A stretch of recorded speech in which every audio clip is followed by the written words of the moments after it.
Почитувани гледачи, добар ден. Медицинско катче на слободен печат. Антибиотикот не е храна и не треба да се зема без препорака на лекар. Колку повеќе пиеме антибиотици, толку опасноста одредена болест да не помине е поголема. Утрово за антимикробната резистенција зборуваме со доктор Билјана Ќурчич од приватната болница Аџибадем Систина. Докторка, добар ден. Добар ден.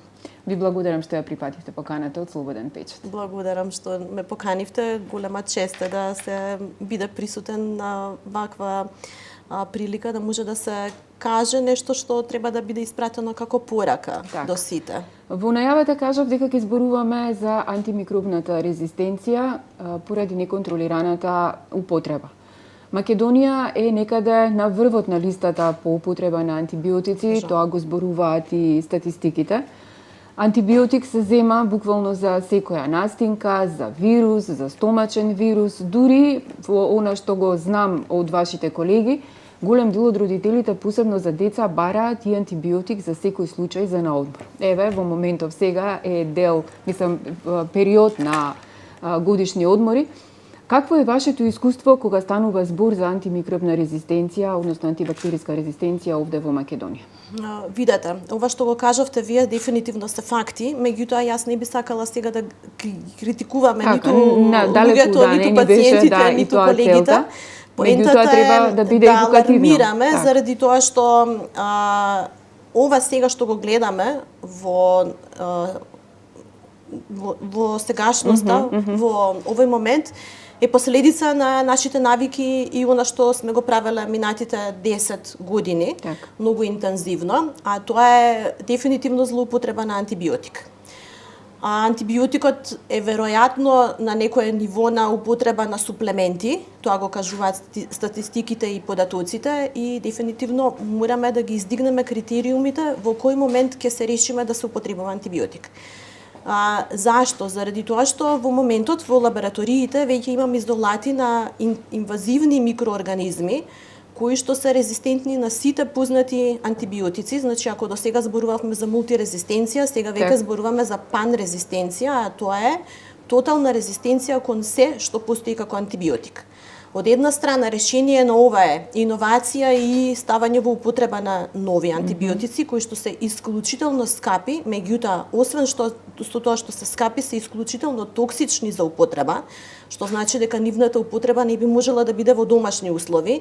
Не е едноставна, туку би значила дека пациент кој што има инфекција, која што е предизвикана од таков тип на панрезистентна бактерија, ќе треба да биде хоспитализиран, што дополнително ги комплицира сите работи. Значи, тоа е веќе исклучително сериозен проблем кој што се наоѓа на ниво на една инвазивна малигна болест. Значи, буквално на тоа ниво. И се договоривме да темата биде повторно, значи резистенција, за ова би можеле веројатно да зборуваме можеби 2 недели бесконечно, со сите податоци кои што ги имаме, со сите состојби кои што се актуелни, со овој проблем кој што не е само наш, туку е глобален.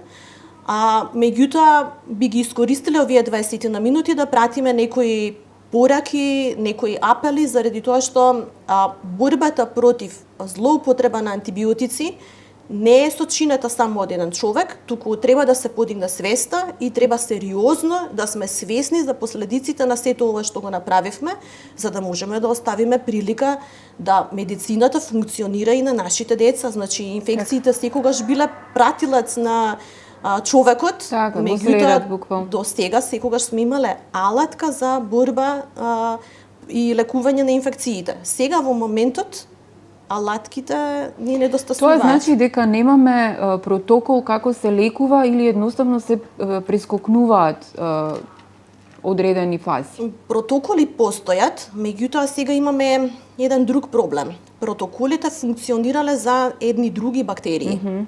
Бактериите се тркаат со нас, па колку ние употребуваме антибиотици и колку тие антибиотици се со поширок спектар на дејство, колку подолго време користиме антибиотик, колку почесто користиме антибиотик во ситуации каде што нема потреба да се користи антибиотик, бактериите си стекнуваат резистенција кон антибиотиците.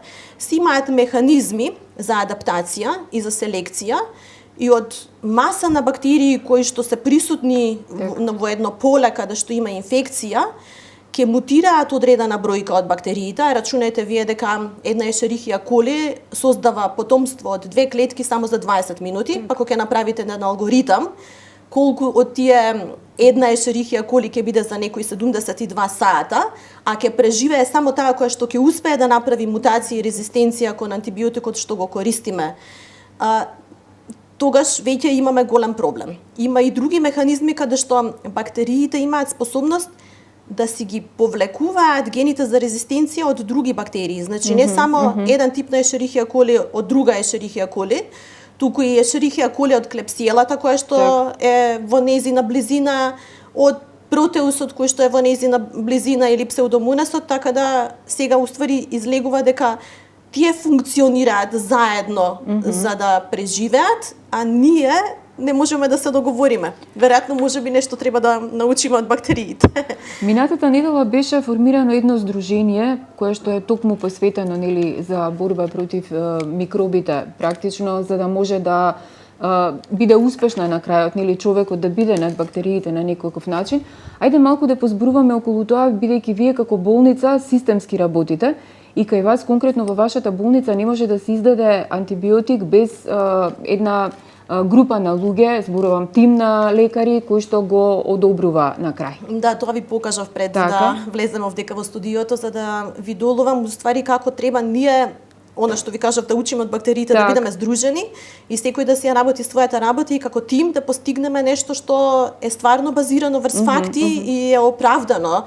Значи во нашата болница веќе 3 години постои тим за антимикробно препишување. Членови на тимот се клиничките фармацевти, микробиолозите, специјалистите по инфективни болести и во сето тоа, во целата таа работа се вовлечени сите клиничари кои што ќе дојдат до ситуација да препишат антибиотик. Значи во моментот кога во системот ќе се кликне и ќе се препише одреден антибиотик, таквата одлука, односно активност, оди на ревизија од страна на тимот за антимикробно препишување и микробиологот врз основа на микробиолошки наод или специјалистот за инфективни болести врз основа на состојбата и клиничката слика на пациентот одобрува, односно оправдува таков тип на препишување на антибиотик, а заедно се договараме во согласност со сите критериуми кои што ги има пациентот, возраст, пол, состојба моментална, инфективни маркери, други состојби со кои што доаѓа во болницата, зашто е хоспитализиран, што треба да му се прави и така натаму, се договараме за режим на препишување на антибиотик. Значи не е битно само кој тип на антибиотик ќе се препише. Битно е и на кој начин тој антибиотик ќе се дава, дали ќе се дава само еден или ќе се дава комбинација од антибиотици, на колку време ќе се препише, која доза на пациентот ќе му се даде врз основа на тоа каква му е бубрежната функција, каква му е функцијата на хепарот и така натаму и она што е најбитно, колку време тој пациент ќе ја прима антимикробната терапија. Пошто не е поентата да се препише само и да се заборави, па пациентот да лежи кај нас во болница одреден број на денови и сите тие денови дека треба да ги прима и сите антибиотици. Не, туку на дневно ниво ги менувате практично терапијата. Се потврдува критериумот дали ќе се продолжи или пак ќе се ослободиме од едниот антибиотик, ќе се намали дозата или пак ќе се префрли на антибиотик перос, значи да не биде веќе парентерално и така натаму и за секој пациент се води листа и досие. И на тој начин се обидуваме да употребата на антибиотици е навистина оправдана. Кога зборуваме за антибиотици, секогаш еве како пациенти и јас па и сите гледачи на некој начин, фармацевтите велат дека треба да се употребуваат и пробиотик. Пробиотикот се оние добри бактерии. Ајде малку антибиотик и пробиотик во комбинација едукативно да им објасниме на гледачите што всушност тоа значи. И едните и другите можат да ни бидат пријатели на здравието во зависност од тоа кога и како се употребуваат.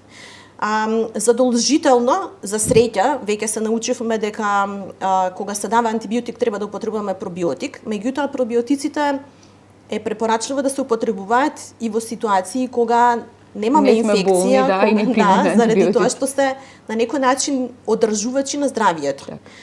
Ќе објаснам зашто, меѓутоа она што сакам да го напомнам дека антибиотикот со пребиотикот не идат заедно. Зашто? Заради тоа што антибиотикот најверојатно ќе делува на живите бактерии кои што се наоѓаат во пробиотикот, а пробиотикот е препорачливо да биде и со пребиотик, што е храна за пробиотиците. Значи, или ќе се напиеме пробиотик, па после 2 часа ќе пиеме антибиотик, или ќе се напиеме антибиотик, па после 3 часа или повеќе ќе се набиеме пробиотик, за да се избегне вкрстеното сретнување во цревата, за да може и едниот и другиот да си испункционираат онака како што треба. Сега, на тржиштето има мал милион производи на пробиотици со различни микроорганизми.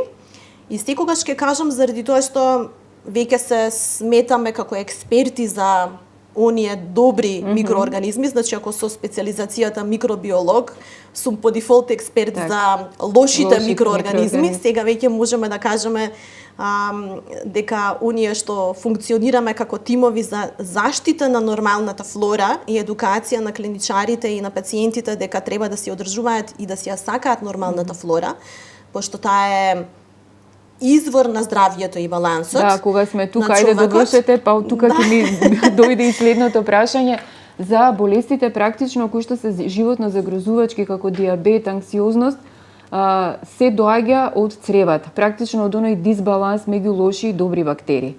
Можеме ли нешто тука да им појасниме на гледачите, бидејќи антибиотикот е практично уништувач на некој начин на таа микрофлора во цревата? Мораме, не можеме, туку мораме. Меѓутоа само сакам да кажам дека пациентите обично поставуваат прашање кој пробиотик да го земам. Сакав да кажам дека односот на пробиотикот со нашиот организам треба да е како љубов, како клик. Заради тоа што се различни соеви на микроорганизми кои што за тебе или за мене или за некој друг различно ќе си ги вселиме во нашите црева. Значи мора да има клик, што значи дека ако еден пробиотик е добар за мене, тоа не значи дека ќе биде и за вас. Секој треба да види, меѓутоа сега веќе истражувањата се на толку прецизно ниво, што прво знаеме дека пореметувањето на балансот на космосот, на групата на микроорганизми кои што живеат во нашите црева, доведува до одредени состојби. Овие што ги спомнавте се состојби кои што се предизвикани и настанати токму заради дисбиоза или пореметување на балансот на микроорганизмите. И тој се прави или со неправилна исхрана, или со земање на антибиотик, или со земање на некои други токсични средства, типови на храна, алкохол и така натаму. Или со одредени стресови во животот, а во нашиот денешен брз живот се е стрес. Така да у нас slow cooking не постои или многу малку така натаму, уствари се е тоа влијание. Меѓутоа, дефинитивно можеме да се вратиме на некои работи кои што гарантираат здравје и баланс на микробиомот. Да, спомнавте минатата недела беше ден на микробиомот, 27-ми, кој што се обележува секоја година, дури и Светската здравствена организација се обидува да го наметне како некој стандард за одржување на здравјето. Сега веќе се знае точно листата на состојби кои што се предизвикани од дисбиоза и се знае кои типови на микроорганизми треба да се додадат во исхраната или кои типови на храна треба задолжително да бидат наменито секој ден, за да постигнеме помала анксиозност, да излеземе од депресијата, да постигнеме одржување на нивото на гликозата кај диабет и така натаму и така натаму. Значи, тоа не е само тип на исхрана или земање на пробиотик, значи не е така едноставно, тоа е комплетна промена на начинот на живот кој што треба да биде малце побалансиран, поуспорен со водење сметка, заради тоа што буквално е фидбек. Колку ни е на микробиомот, толку микробиомот на нас. Кога сме веќе кај микробиомите, имате некои пакети да позборуваме малку околу тоа што се нуди во моментов систина и каде се можат гледачите да и вашите пациенти да направат испитување во вашите лаборатории? Вака, ние во моментот се уште немаме воведено конкретни тестови, меѓутоа се дефинитивно во план за испитување на микробиом. Меѓутоа имаме начин да ги упатиме пациентите со тоа што во секојдневните испитувања на оние класични микробиолошки брисави, дефинитивно во протоколите внесовме опис на квантитативно или квалитативно постоење на нормалната флора. Значи тоа е задолжително, а таму се почнува. Да речеме, ако пациентот дојде на еден наедноставен брис од грло, каде што допред неколку години се опишуваше само дали таму има стрептокок или нема стрептокок, ние задолжително правиме обсервација на состојбата на нормалната флора и го одговараме во секојдневниот резултат. Тоа истото е со генитален тракт, тоа истото е и со копрокултура и така натаму и така натаму.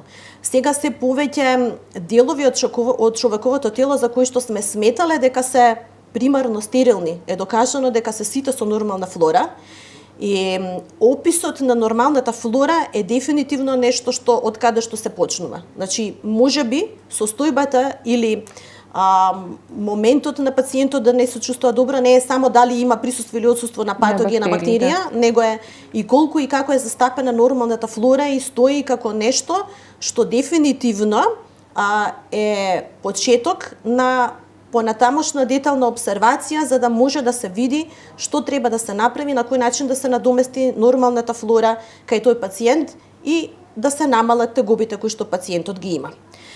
Она што е клучно дека во целокупниот список на сите оние анализи кои што ги нудиме вкупно како дијагностички лаборатории, повторно имаме бран на попусти и пациентите се добродојдени да се јават или на нашиот сајт да видат за што станува збор, значи сериозни попусти, за да направиме да лабораториските услуги бидат достапни до сите оние кои што имаат потреба да се анализираат и да се избегнат долгите чекања, нервози по овие денови кои што се со непогоди и така натаму и така натаму.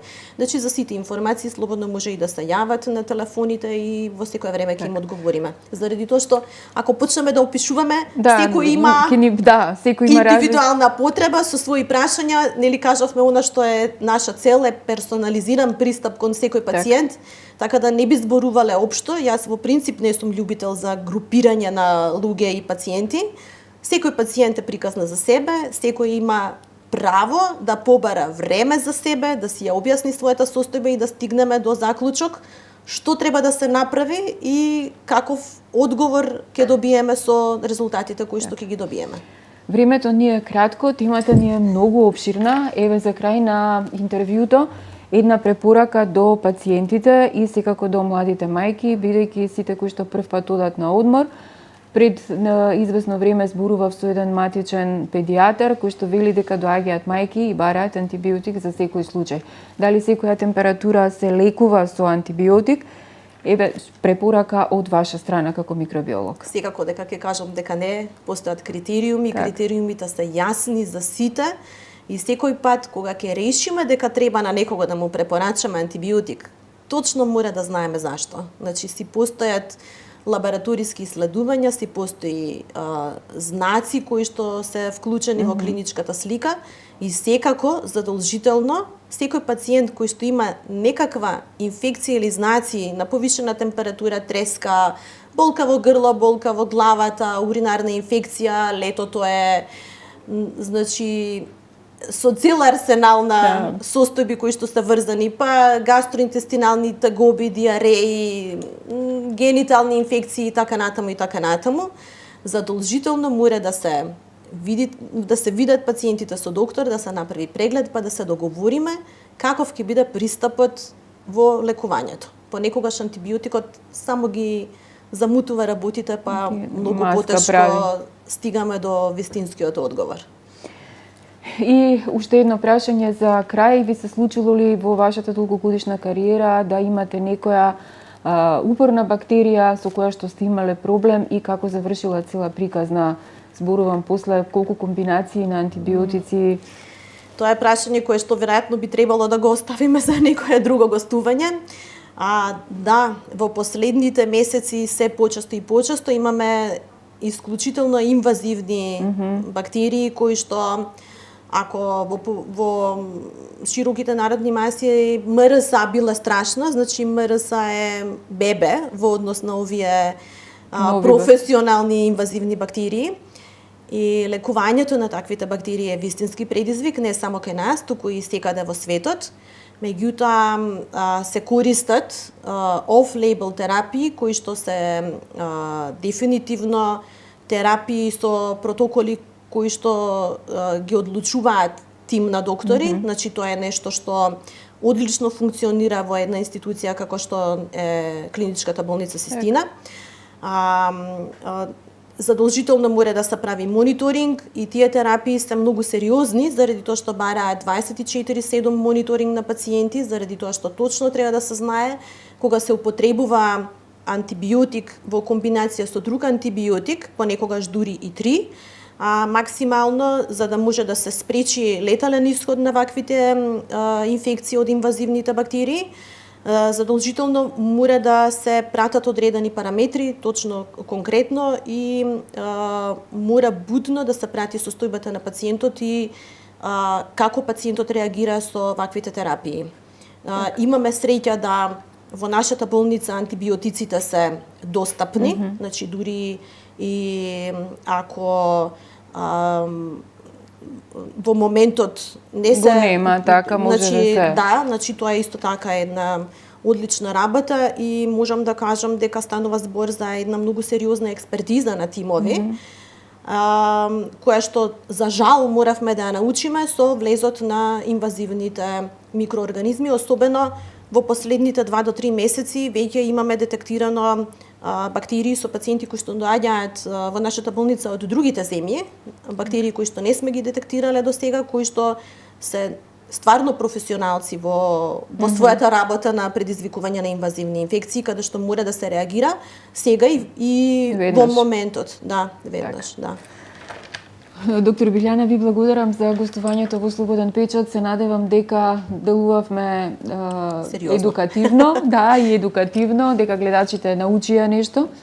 Вие, почитувани гледачи, останете со програмата на Слободен печат. Не пите антибиотици на своја рака. Доколку имате некаков проблем, секако посетете го вашиот матичен лекар и направете лабораториска анализа. Следете ја нашата програма, останете на веб порталот и очекувајте го издавањето на нашиот весник. Ви благодарам за вниманието.